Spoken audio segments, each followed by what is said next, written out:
Those are the ones who are not afraid to get fired. Leader, Fan Radio Network. But you know what? And KFAN.com. 3 minutes and 3 seconds past the hour of 3 o'clock. Central Daylight Time. Welcome back. It is a midweek production of the Friday Football Beast on a Wednesday, also known as the afternoon Aardvark. We will be here until, I'm assuming, the usual time now, 6:30 this evening. Is that correct? Yeah, until the next Vikings country. Think about that. Probably. No, we'll get preempted by a Lynx game, won't we? Maybe. I don't know. Maybe. WNBA finals? No, I don't know if we will. I don't think we will. I don't think they have radio of the. That's a long road to hoe. Yeah, I'd have to think about that. Yeah, so buckle up, strap in. It's gonna be a long ride till September. We'll have a lot to discuss regarding GMsmanship with our 3:15 in-studio guest. Is that correct, time-wise, Russo Radio? You got it. 3:15. Busy day for him. I think he filled in for the project today.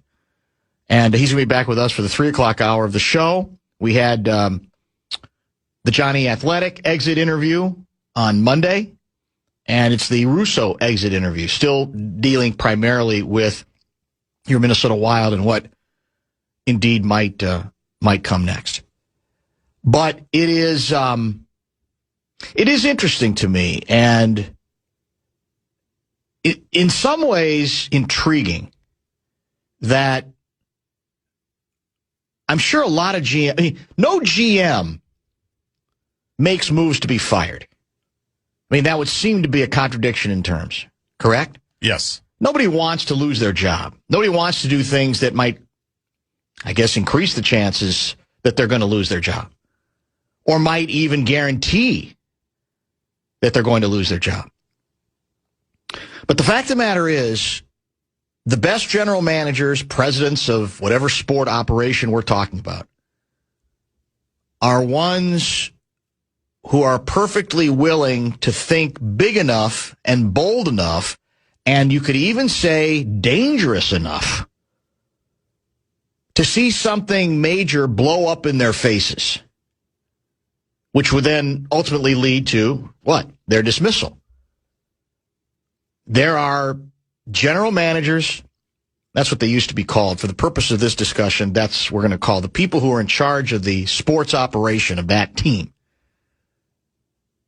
who I've covered a lot of them in Atlanta, Dallas, Texas, and here.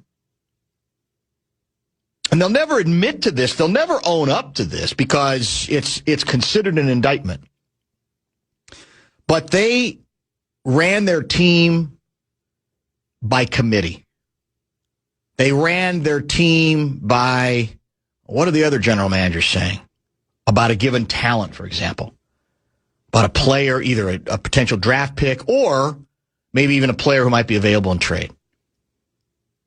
Why? Fear.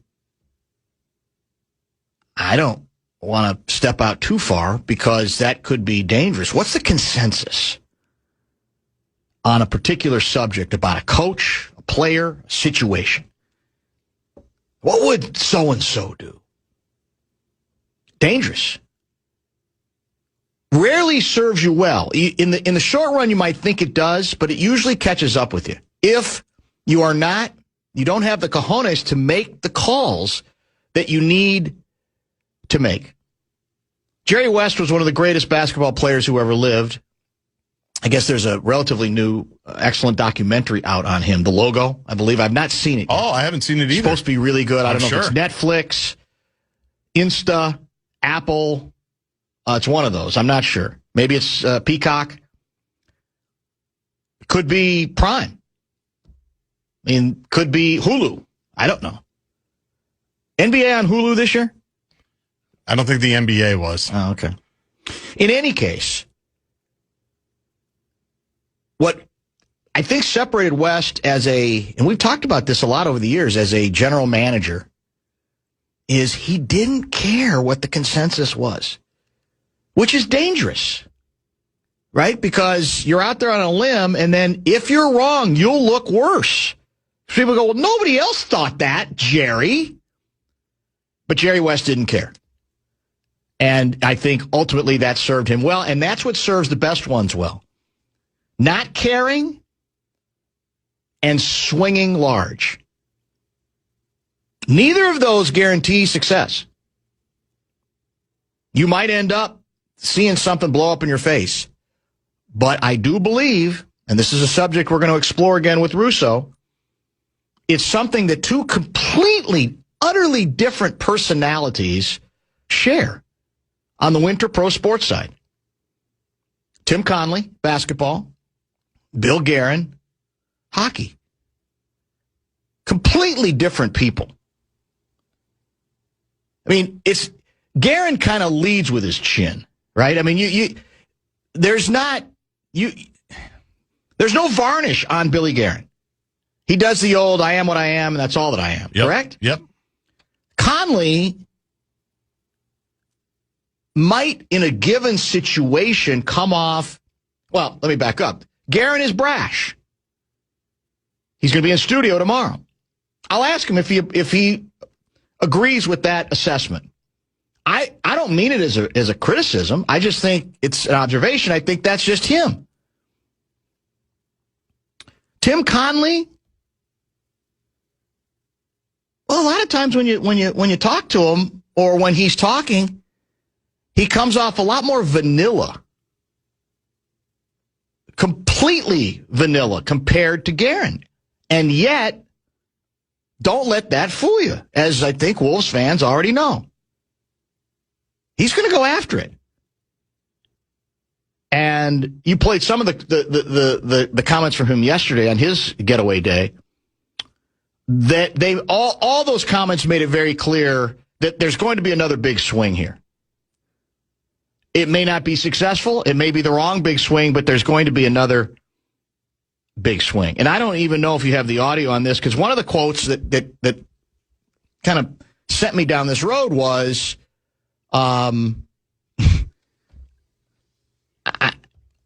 you could sit back, but I don't want to sit back. And even if it means you try something really dramatic and you get fired, it may cost you your job. I'd rather take that risk because I'm here to win. Bill Guerin says he's here to win. Again, if you're a fan, you should love these two general managers. You don't have to agree with every move they make. It doesn't mean we're on the verge of winning either the Cup or an NBA title.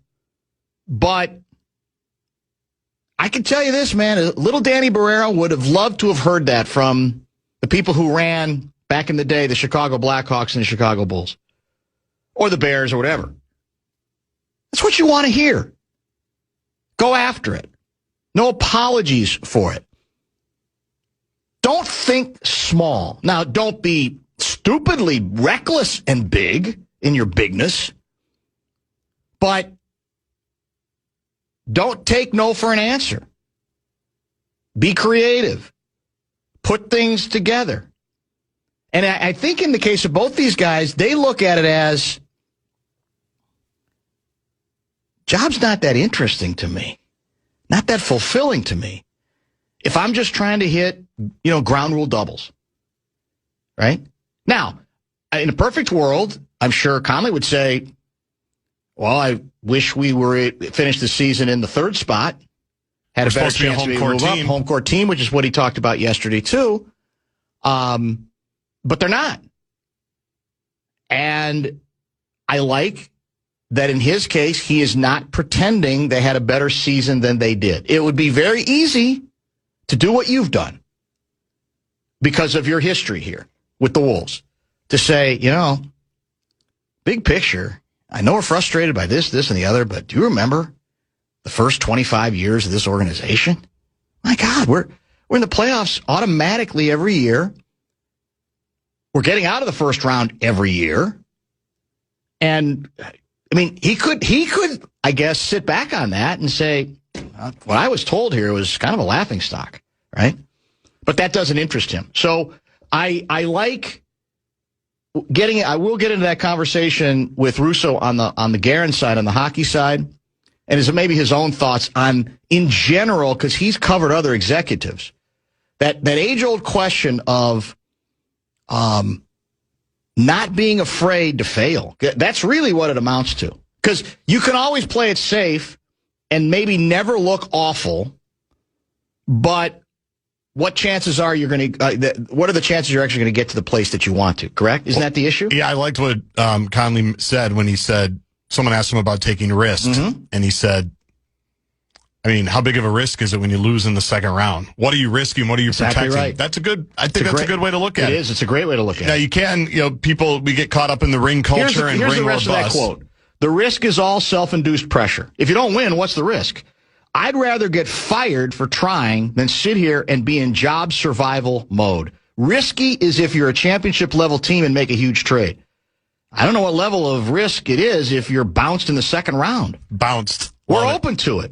That's the sort of honesty you want if you're a fan, right? That's not trying to put any extra varnish on the season. So we really did a lot of good things, which he acknowledges, but that's a guy who's not going to live in a delusional world and pretend. You know why? Because I think it's boring to him to do that. Just like with Bill Guerin, I think he'd get bored if he wouldn't continually try to come up with ways to make big swings. FanandBigDeck.com. Want to give you a shot to win bonus bucks. It is our national cash contest. First keyword of the afternoon is Bills. Go to KFAN.com and enter the keyword Bills. I'm not going to lie to you. I'm a little bit concerned about the rest of this hour. What do you mean? Well, what I mean, Ricky Rubio, is Russo's been on the air for like 12 hours.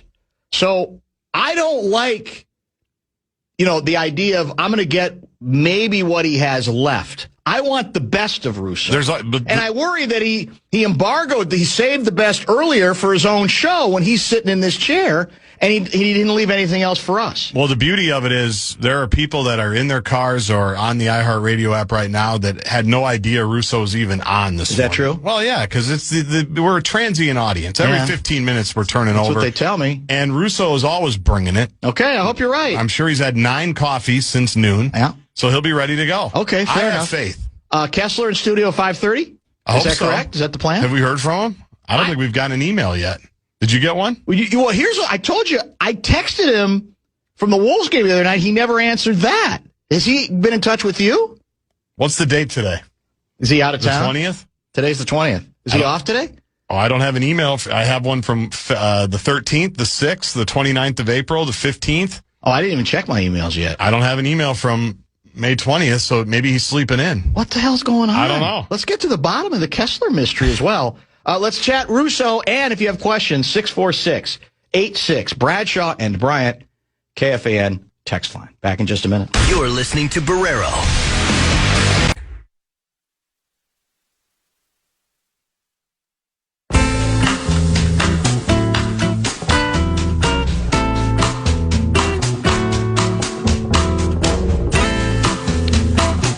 All right, indeed. It sounds like Guardsy has located Kessler. Is that correct?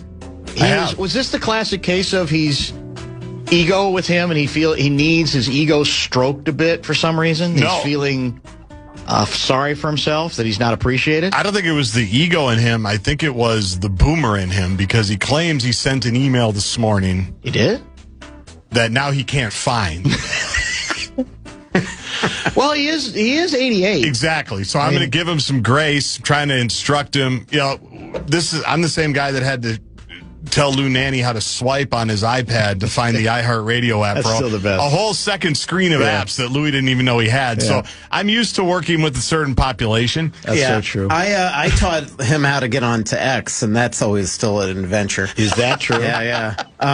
Louis or Kessler? No, Louis. This does remind me of a conversation I had with my mom once, where I got a message from her. It says, "Look, I learned how to text," and I replied, "This is an email." So I still remember where I was. I was in Hudson, New York, at a wedding, and my mom was all excited that she learned how to text, but it was an email.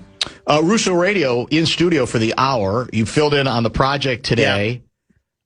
Do you have anything left? I don't want to get your B or C material. Well, I ran into Common on the way out, and he said, if I knew you were coming back, I would have just had you come through my show. So So yeah, that's a lot. It's a lot of radio today. But I cheat like you. I can't imagine how exhausted you are after doing 3.5 hours. I cheat and have guest after guest after guest after guest to make sure that I'm not like talking to the window. So it's kind of easier because then you feel like you're having conversations. No, it's a shot at my inability to just talk to nothing.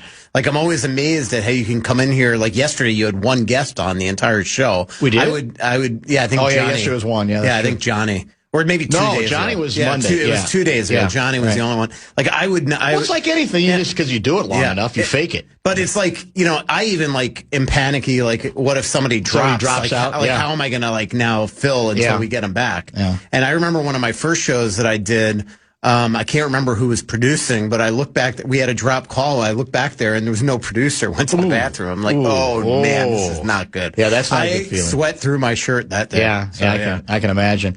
Garen's coming in studio tomorrow. I think the 3 o'clock hour. Garzi, is that correct? Yep. That's still confirmed. I know he was on with you today. I don't know if same thing. I don't know if I'm gonna get on him. That he better be saving some material for us tomorrow. But there's usually a way to get him going one way or the other. Ask him about Dumba, if there's a way that he's going to trade Dumba. That's right. Another Dumba quote would be perfect, would it not? Did you ask him, though, in all seriousness, did you ask him, do you guys regret making the goaltender change in the game, too? You know what? Actually, I didn't, so get him going on that. I did ask him late about the Gustafson injury, which I think we're going to be getting a update pretty shortly, whether that's today or tomorrow on that. But I never actually, because you're right. It's now even more perplexing why they would just go to him. The only thing I will say is just doing a lot of due diligence in the last week. They really depend on their strength and conditioning coach really well. And he's got all the numbers for all these guys. They wear heart monitors. And I really think there were just a lot of indications in the last couple of games of even the first series that he was fatigued. And I think that when he gives up 8, I think they felt like he needed not only just a mental reset, but a physical one. I still think with 3 days off, I think you'd be better off going. Because it was 27 days for Gus. And I thought that before I knew that he was going out there with a bum hip. So when he announced the other day in his post-game, in his end-of-the-year presser that Gustafson was having hip surgery, that was absolutely news to me. Well, I think you made the best point about it. If you're going to do that, put him in. Yeah, exactly what Colorado did. Exactly. I think that makes more sense to me. Yeah, because then you're seeing pucks and things like that. You might even get the team's attention in that game. Awful, then you go, okay, well, then that takes care of that. We're going to go back to Wally, even if the monitors say he's a little bit on the fatigue side. I mentioned early in the show, and I've talked about this before, but not lately, that personality-wise, Tim Conley and Billy Guerin are, they're about as far apart as one can get. Because Guerin is, in your face, can't help himself. Conley is in that sense a lot more reserved, a little more, I think laid back, almost got that CEO look and feel to him. And yet, they both, Conley talked about this yesterday, Guerin has talked about it repeatedly. I honestly believe that they would be bored if they just tried to do the job the safe way that a lot of GMs do, and doesn't guarantee you're going to make the right move. But as I said earlier, if I'm a fan, that's what I want, man. I want guys who are fearless, even if again it might end badly, that try to make and take big swings. And it just goes to show you that even if their personalities are different in terms of their philosophy in their positions, they're pretty much the same. They want to get after it. Yeah, and on the east side of the river, I think Billy is making up for lost time because, to your point on boredom, I think the last 4 years, even though he's the one that made the decision to buy out Parisi and Suter, it created a lot of boredom for him, for the fan base, for the media that knew you could turn off your phone at night because there wasn't going to be a big trade. You get the little, Oscar Sundquist type trades that would just bore the heck out of you, even trying to Google who the heck he is. Now he is making up for lost time. He makes obviously the huge swing, on Quinn. And I think that he's going to make another huge swing. It's just a matter now of when. When, right. And unfortunately, and a lot of this could be my own doing, media's doing, or even his doing in the way that he talked the other day, and maybe you'll get him on this tomorrow, and I sort of started him down that subject today, is that if he doesn't happen this summer, now fans are going to think that they were lied to. When what we learned last year with the Quinn trade is you can make a huge trade in season. A lot of GMs don't think you can or don't want to try. He obviously did. And I think the most important thing this offseason is if the right trade doesn't come for that number one center, wait. Because there's going to be other big names.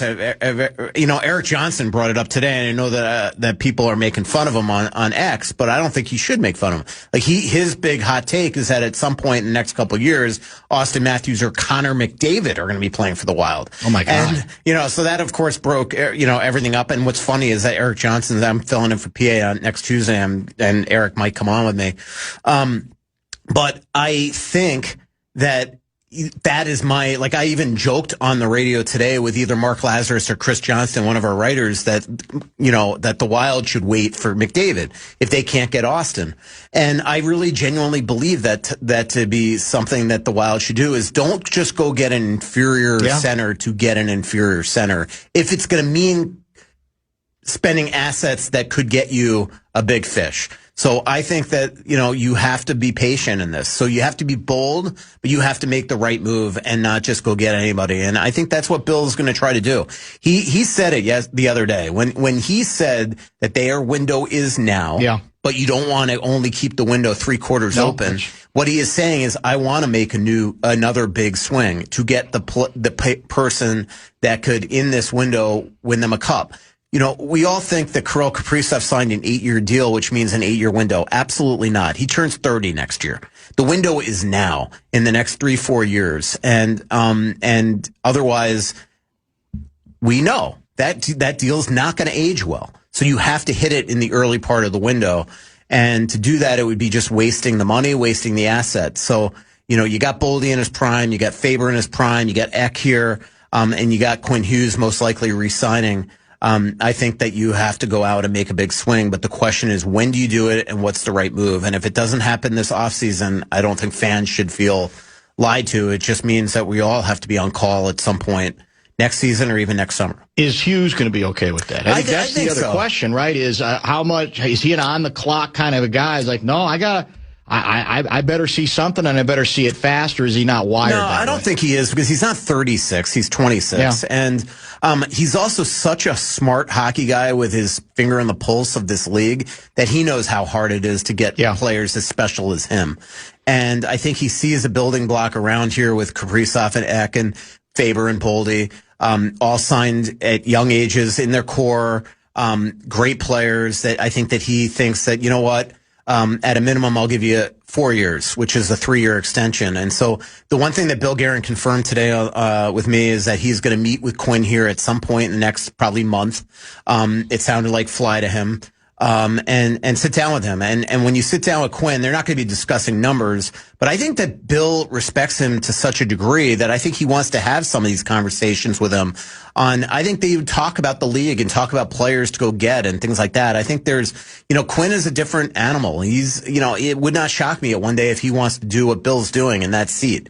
Because he has such a finger on the pulse of everything going on in the league. There's some players that leave the rink and turn it off and don't even know where, what players are on what team and where teams are in the standings. This guy knows everything that's going on. And that's the other reason why I'm convinced that he's going to at least extend for 3 years, which again is a 4-year deal, is because I think that because he also has knowledge of what other teams were offering for him, but two, has such a monumental understanding of what the Wild gave up for him that I think he's going to pay that back to Bill Guerin with at least a 3-year extension, because he knows how devastating it would be for the franchise, for him and to Bill for him to leave. I remember sitting down with his mom the day after he was traded to the Wild. So he was traded on December 12th to December 13th. I was in Edmonton and sat down with his mom for pretty much all day for this feature I was working on her for the Olympics. And she told me that even remember the Wild were in Vancouver a week before, and this is when they started to get word that the Wild were in it. And he had an idea of who would be in the trade. And I remember she told me that during that game, he was watching Zeev Boyum over and over again and said to her, I cannot believe they gave up that kid for me. So like he gets it. Yeah. And I just, I just think that he's going to pay the Wild back for that. Texter, this is 763 guy who was listening when you filled in for PA today. This morning you stated maybe they would use Eriksson Ek as a trade asset to get Matthews. Did you say that? Is that part of the, does that have to be? Well, I just think that, right now, so you got to come up with new packages if Jesper Wallstedt's not in, and if Gustafsson, even if the Wild announced that Gustafsson's going to be back at some point in the fall. The goaltender. Are you certain he's not going to be there? Well, no, I'm definitely not. Okay. But I did say to Billy on the radio today, I said, would this really preclude you from including Wallstedt in this type of trade because of the uncertainty of Gustafsson? Yeah. He kind of agreed, but then he went into, kind of a little soliloquy about how, look, I'm not trying to trade Wallstedt, but, he agreed that he's the guy that could probably command the most, but it's not like he's out there actively shopping him. So we have a lot of times, because I know, that he's talked about trading him before in other big deals for big centers. And I know after this playoff run that other teams are going to start to look at him as maybe somebody that could be their goalie of the future. But so now that I don't think they would trade Wallstedt because of the uncertainty of Gustafsson, you got to start putting together other packages. And I'm sorry, Yurov and Stramel's not getting an Austin Matthews here, so you're going to have to do other things to get another team's attention, whether it's Austin, Robert Thomas, whoever. And one thing is if it is an Eriksson Ek who's under a really sweetheart contract for 3 more years, and he's got no trade protection really. It's the type of thing that might get another team's attention. Plus, remember, if you're getting Austin, he's the guy that kills penalties. He's the guy that's going to be your center on the number 1 power play. So it lessens that. Now, I don't think that would be Bill Guerin's first choice by any stretch. I'm just saying I use that as an example of, to get a top center now, if you're not willing to trade Wallstedt, you're going to have to come up with other packages. How significant is the Gus Bus injury here? I mean, how much did you know about it? I didn't know anything about it. So this one, they sort of suppressed this pretty effectively, you're saying? Yeah. So here's what confused me. Did they say they're not certain he'd be available for the start of training camp? Yeah, well, that's what he said. He said he would know post-surgery. Okay. I do think they have an update now. Okay. I think that's going to come out, whether that's today or sometime in the next day or so. I don't think it's a major. I think post-surgery, they have a belief that he's going to be back in the fall. The question is when in the fall. Fall's, as far as I know, is 3 months. Yeah. So the question is that, training camp, is that the first month of the season? Remember, Zuccarello is somebody that missed the first month of the season last year. So the question is just when. But even if you think he's going to be ready for the start of training camp, I think that's awfully hard to trade Wallstedt now because you don't know how he's going to react to the surgery, if there's going to be a setback during rehab, all that type of stuff. Well, how significant? I thought, what was the term that was used that had me thinking it was a shoulder? Labrum. And I didn't realize, I learned it, and something every day, there's labrum in your hips too. Yeah, I asked him if it was a labrum, and I got all these tweets too from people like, you don't know where the labrum is. I'm like, the labrum's in there's certain bones that are in both. Like the navicular bone, you got one on your wrist, you got one on your foot. I've learned a lot about the navicular bone in the last several years. And same thing with the labrum, like a torn, now I don't know if it's torn labrum because I am starting to hear that he's back in the fall. So I don't know. Okay. But regardless, goalies have all. There's an old adage in hockey that you're not going to be a goalie and not have a hip problem at some point. And actually there's an adage in, so this doesn't have to be a career ending kind of thing. No. Like I've covered a lot of goalies that have had, John Van Beesbroek definitely had hip surgery. Nicholas Backstrom had hip surgery here and came back great. I'm almost positive Josh Harding did. So and usually they fly out to Vail to Mark Philippon up in Vail, Colorado. But I don't know where he had his surgery. Well, maybe they'll I did note I made fun of you. You did the beat writer trick where you know where he's going and you're going to tell Billy that you know where he's going. Is he going to Vail? I said, Russo's so dialed in. I said, that's the best. He's going to Vail? Yeah. Is that what he's doing, Billy? I love that. I love that. What's funny is I do kind of think he did maybe go because he almost seemed stunned that I said that in the presser. So, but that's just, specialist, like, the old, like, remember when everybody went to Alabama to go see James Andrew, or if you had a shoulder, you usually went to Tony Miniacci in Cleveland Clinic. If right. The other new one is when I found out that was it Zuccarello or Foligno was in St. Louis to see a doctor, I'm like right away I knew that it was where all the specialists are. Yeah, it's a sports hernia.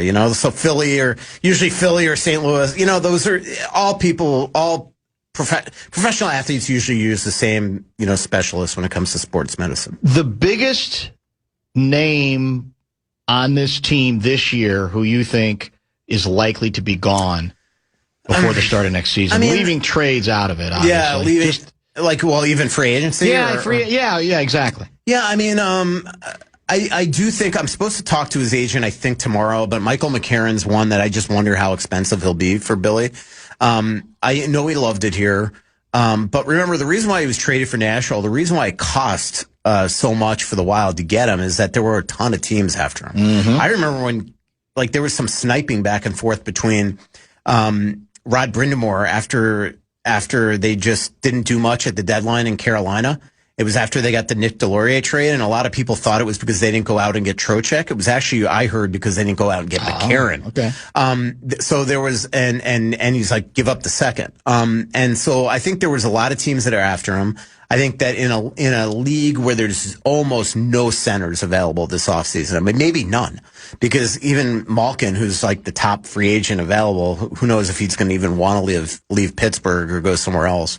And he's still, it was 2005 draft pick, right? Or 04. But either way, 05. It just, I just have trouble buying that he is, going to turn down a ton of money and security July 1 to sign here, let's say at $2.5–3 million or whatever the Wild are going to offer. Right. So it's going to cost them money. So again, I should have a better idea tomorrow. So he's the one guy that I know that Bill really wants back. And there's a lot of reason to want him back. He's somebody that can play up and down your lineup. He's tough as nails. He wins draws. He was one of their best. He was their best faceoff guy in the playoffs. So he's one. In terms of trades, it's hard because I know that Bill wants to bring the team back. Like Hartman would probably be the most obvious guy, but how do you trade Hartman when you're having, you're already eating into your depth at center? That was a big problem, when Eriksson Ek was out. So that's a hard move. What about Middleton? Middleton would be tough. I don't think Billy would be inclined to move him. But he didn't have a good playoff. The other weird one with him is his no move becomes a modified no trade, but it's at July 1 where that changes. And usually big trades in the NHL happen around the draft. So he might be safe just based on the timing of his thing. Same thing with Foligno, by the way. His no move becomes a partial no trade, but it does have, that's also July 1. Now, the interesting thing with Eriksson Ek is he's got a no move, but he's got a partial no trade too. And what that means is, so a no move without a partial no trade means you can't be bought out, you can't be sent to the minors, and you can't be traded. But you can have a no move with a partial no trade, which does allow you to be traded. You just are safe from buyouts and being sent to the minors. So, I think that, that's another one that I just don't see happening. Brodin is an interesting one. Always heard again, no trade protection. So he'd be somebody that I think teams would be interested in. But I don't think, again, I asked Bill during that press conference about Ek and Brodin and the fact that they have a propensity for getting hurt at the wrong time. And Bill, at least in that press conference, said that he still thinks they're a better team with them than without. Does Gustafsson still want to be here? I think so. Now he's kind of gonna be here. Yeah, that's true. But he did, I will say we asked him about his no move, or Sarah McClellan actually from the Star Tribune asked about his no trade during his press conference, and he kind of sounded like, look, if they ever came to me and said, do you want to be traded? It means another team wants you. Yeah. He essentially said, and by the way, that's the type of player you want to have a no move, because somebody that's still willing to waive it. So there's always, and that will become an issue, because at some point they are going to have to make a decision on Wallstedt and Gustafsson, because if Wallstedt has another great year next year, he's suddenly going to want number one money. And you're not going to want $12 million worth of goalies, even if as Bill thinks he has the best goalie tandem in the NHL. All right, let's get a break in. We got Russo for the rest of the hour. A lot of good questions continue to come in. Kessler is scheduled to join, we think, unless he's still pouting, at about 5:30. And are we opening the floor right now? I think we are. Yeah, that's true. Some good guests coming up tomorrow in studio, including Mr. Guerin. Stay tuned. Minnesota's home for the Western Conference. Wemby jump hook in the lane.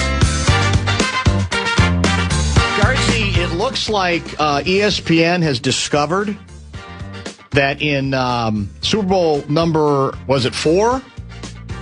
The Vikings played the Kansas City Chiefs. Yeah. And were heavily favored and lost to Hank Stram and the Chiefs 23-7. They're playing all the NFL Films hits right now. All of the cackling from Hank Stram on the sidelines, right? Mocking and ridiculing the Vikings defense, which was highly touted at the time. It's all, I guess they're interviewing. I don't know what the deal is, but but it literally the last 3 minutes has brought that they brought every highlight and low light back from that. I just remember Bobby Bell telling you or me one of the times we've had him on that he knew that game was over in pregame warmups. Yeah, he did. He said he looked across the field and said, "We got these guys. These are the Vikings. We're good." Yeah.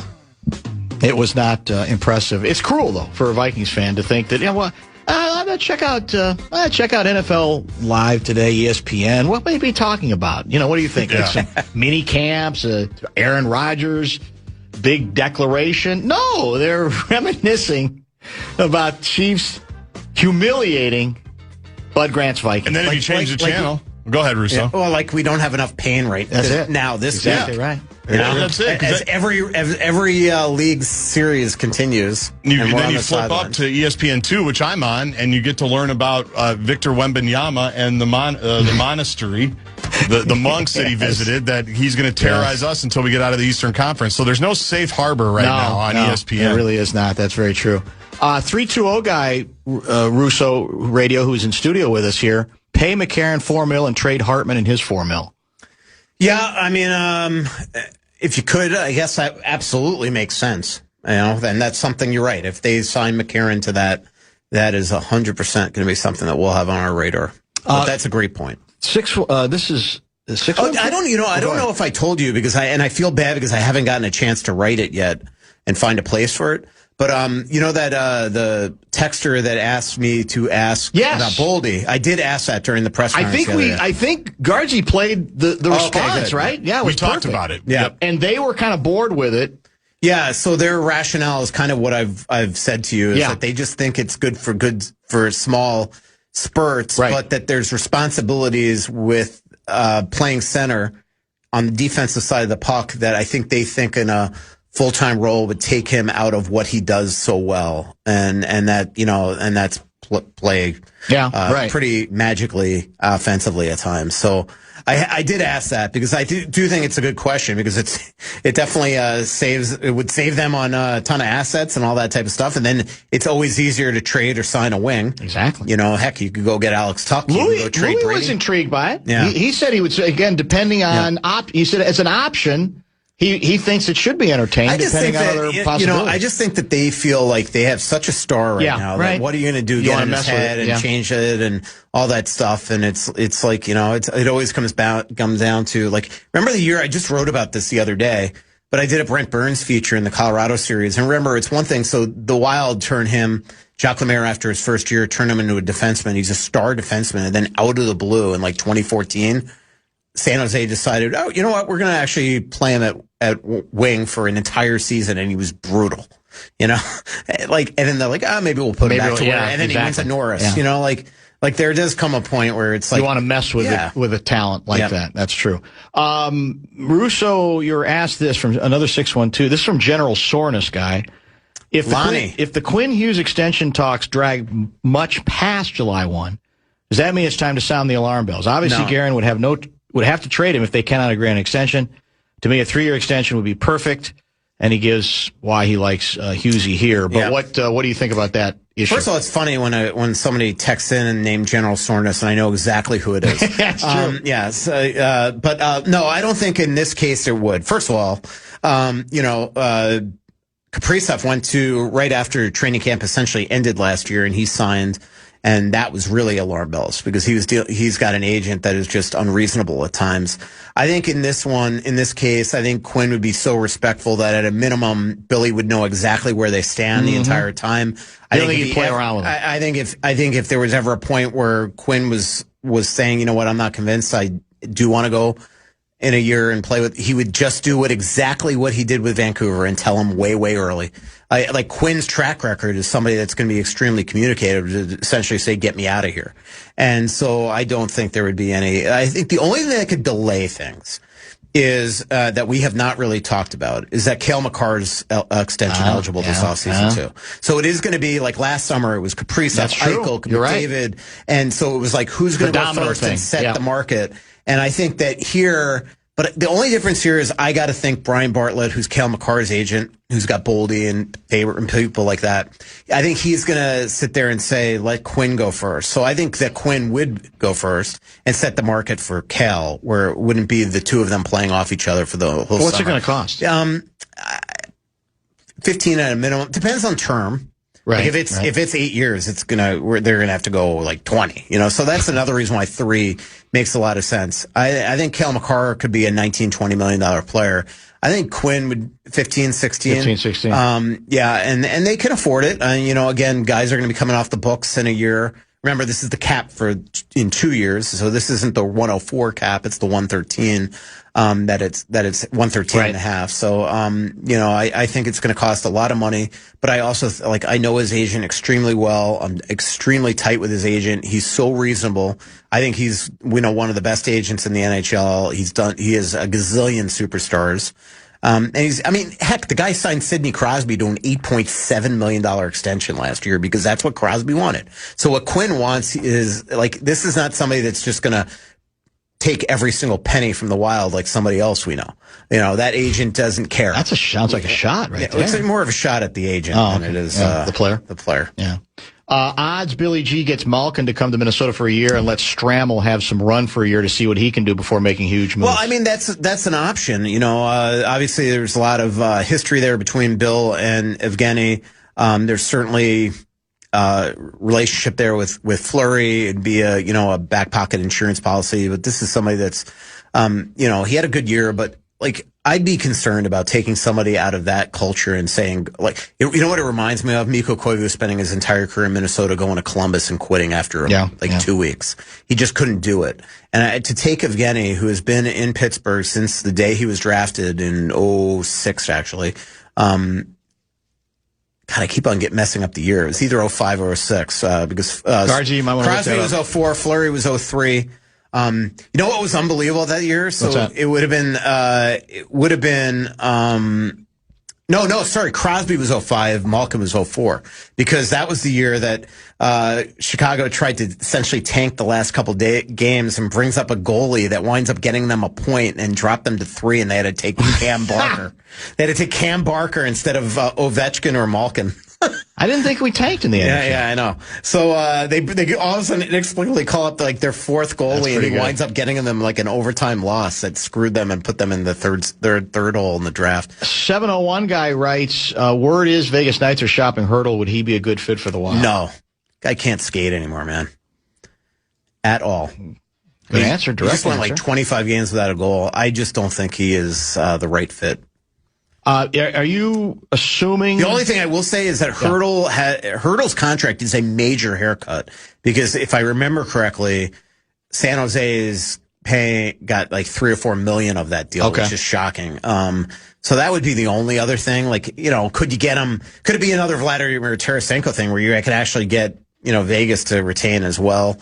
I guess I shouldn't say no, but I don't. I love Thomas Hurdle, infectious personality, love interviewing him. I've watched him so much this season. He can't skate anymore. His knees, he actually said that on the record at one point that his knees are kaput. How come Russo did not ridicule Johnny Sathletic earlier today for his belief that NBA guys are tougher than NHL guys. Have you seen some of these significant injuries that NHL guys play through? I've been. Did he actually say that? Because if he did, I might have been scrolling on my phone or something. He has said it, but I don't think he said it again today. Did he, Guardsy? This was an old. I think this was Guardsy was listening. Yeah, that's a good point. When was Johnny Athletic on? I don't know. Yeah. If he did, I didn't know. I thought he meant via. So he. I guess I'm confused. So I didn't read the text carefully enough. It sounds like he's saying Johnny was on. Maybe he was on. No, he was with me for an hour. It was with you. That's right. Yeah. And if he did say that to me, I totally zoned out. You just don't want to argue with him. You sit right in the host chair. Yeah. There are a lot of people that would tell me that I don't really listen. I have that problem sometimes. It happens when you get in that chair. Distracted in the chair, and then sometimes if it's an email that can set me off or text, and then you're gone. Or even just like there are times I'm like talking back and forth to Brett, who's in producer chair today, while Johnny's talking, to just make sure I broke on time. So there's a chance if he said that I didn't hear it. Well, I would have definitely gone back at him. I would think you would have. Yeah. Especially when we spent like 3 minutes today talking about how every superstar in the NBA just flops all over the court. Did he agree? He agreed. Really? Yeah. Interesting. Brought up SGA. Even brought up Wemby. Brought up Harden. Harden, like of course. Beyond belief. Yeah, that's true. A tough night for James Harden fans last night, man, including me, who I kind of was trying to. He was trying to guard Brunson. He just couldn't do it. Like, he was trying. Yeah, you probably at some point have to. I was watching game 1 of that OKC series the other day, though, and Wemby is just a freak. Like, that guy, when he pulled up and shot the 30-footer in overtime with nobody on him, I'm just like, what are you doing, dude? Correct. And then he just drains it. The game, Mike. And then they show the bench, and like it looked like the quote unquote scratches, whatever that would be in NBA. They were like shocked, but the guys playing had no reaction. That was just a normal play. Well, the thing that has started to get out of hand, Guardsy and I have talked about this some, is this notion that Michael Jordan, the bit forever was Michael invented slights that didn't even exist because he used those things, and the clock is already.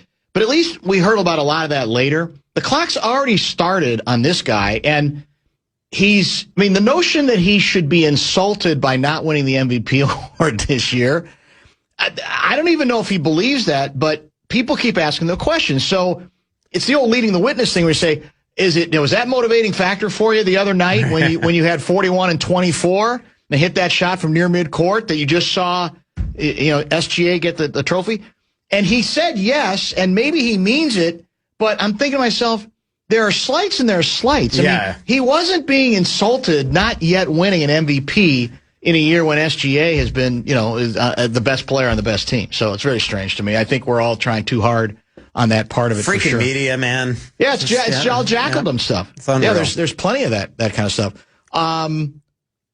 What else do we need to? I mean, by the way, you probably know this. There are people, again, the text line isn't scientific in terms of you're kind of getting people who aren't always going to think things rationally. Some are, some aren't. But Heinze got some heat. Mm-hmm. But I never got any sense that there's any real heat on him at all from Garen, correct? No. So, when the Wild lost that game, game 5, yes. I did, and I saw Garen's face after that game. And then we saw a video of what he looked like during that meltdown. I did throw a line into my story that just said these are the type of losses that can get a coach fired, even with the built-in excuse of Eriksson Ek or Brodian. But that was me with no intel. That was just me basically saying, this is the type of loss that could. I mean, you're up 3-1 with 3.5 minutes left and lose. When you had a chance to go home and play a game 6, that's first of all $5 million mistake in gate. Yeah. So that's the only reason why I did it. But I quickly learned the next day there was no way that he was getting let go by many different sources close to Billy.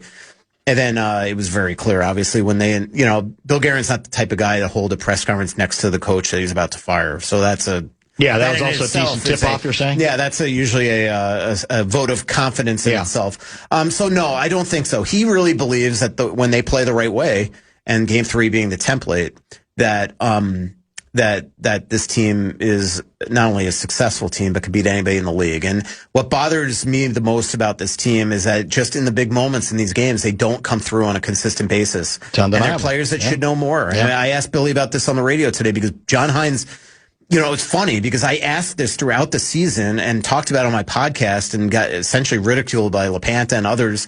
But there is an MO on this team throughout the season that they could come up and get themselves up for the biggest games every single night. And then if the next game is against a dog or a team with no juice that doesn't get you going in the East or below them, they don't perform. They lay an egg. And John volunteered that between games 3 and 4. The only difference is this is the playoffs now. Like you got yourself up to play one perfect game in game 3, but can't do it again in game 4. Makes no sense. That's a culture problem. Then they got to identify what the issues are. And I asked Bill Guerin on the radio today, are you going to watch these games again? Because if not, I could tell you exactly who screwed up in those last 3.5 minutes. What did he say? He said, you know what, normally he doesn't, but he is absolutely going to watch these games again because he wants to see who messed up in crunch time. And they're not, like Kaprizov and Boldy got a lot of heat in game 5 for their one combined shot or 0 shots for Kaprizov. Boldy had a bunch. But in the game before, they only combined for 2. But I'll tell you what, in those last 3.5 minutes, wasn't them. They were watching that meltdown from the bench, man. It was veterans that should know better, that are their best defensive players that screwed up. And so, that's something that I think that they coaches and Billy need to identify. The best example of not listening during an interview that I can think of, and he was world-class interviewer, Larry King, obviously wildly successful, CNN, all those years, used to do a late-night radio, terrific show. But the story was with Larry, as he advanced a little bit, he could have a guest on, an actor who said, yeah, and Larry, I really don't like to talk about it, but I did spend 3 years in the Nazi Party. And Larry is so bad at listening that he doesn't even respond, and he goes, tell me about your next movie. And it's like, that's not good. You got to listen enough because you never know. Somebody might give you something. Go, whoa. Did I ever tell you? So when I would be out in Beverly Hills, to Jeff Rimmer, the old Florida Panthers play-by-play guy, just retired from Columbus a couple of years ago. He was really good friends with Larry King. In fact, Larry King gave the pregame show to Jeff Rimmer on the air back in the old Capitals days. And so we used to go to Nate and Al to meet up with Larry King. And I would just sit there. It would be like Larry King and Dick Van Dyke and like Jeff Rimmer and a couple other like old people that are probably legends that I had no idea. And I'm just like there listening. Just listening. And one day I just look at Larry. I said, can I ask you a question? I said, that time that you asked Seinfeld if his show was canceled, and he snapped back at you. He goes, so was that like real? Was he pissed? He goes, he was pissed. And then he went and told me the story. He's like, he really hit him right in the ego, and he was ticked. Yeah, that's a tough moment for any It was just a poorly worded question. Yeah. It was, but it was funny. I got to know Larry pretty well, actually. Interesting. So, in fact, I hosted a radio show in Florida once where I had him as one of my guests. We had him on once. I think this would be pre-Guardsy days. It was. It was one of those big conventions at Target Center, positive attitude. I don't know. He was one of the speakers, and we got him like in between. You can't even finish positive attitude. It bothers you so much. Well, no, it's more. I don't even remember what the subject was, but it was. I think we got about 10 minutes with him, and I tried to pay attention. But he didn't give anything too controversial on the occasion. So your schedule now? What do you got? I'm here for the next week or so. Is today Wednesday? Yeah. Today is Wednesday. So a week from today, I go to Game 5 of the Western Final. So my editors wanted to give me a little time off. Also put the Wild to bed. So Joe Smith and I will be doing that for the next week, and then obviously stories throughout the offseason. But so I'm not covering games 1 through 4. Okay. Mark Lazarus is, and then I'll sub him out, and then I'll cover the Western Final games 5 to 7 if necessary. Then I'll go right to the Stanley Cup Final. It's good to see you. Thanks for coming in. Absolutely. And you're filling in, you said, next week, too? Yeah, Tuesday, 9 to noon. And I got... How many guests you got lined up? I think, we're going to have 1 hour. We're going to have Gorg and Joe O'Connell, okay. I think, although I don't think Gorg ever replied today. And then, I'm already booking that show out. And then I think we're going to have Dane Mizutani from the Pioneer Press in and talk, because I know people think I talk too much hockey. How about Fallness? Maybe Fallness, maybe not.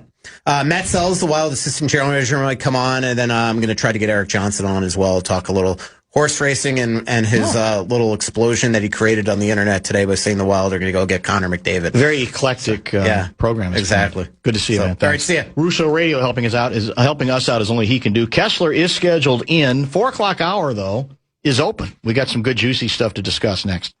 This is Bumper to Bumper with Dan Barreiro on the Fan. From the 1-800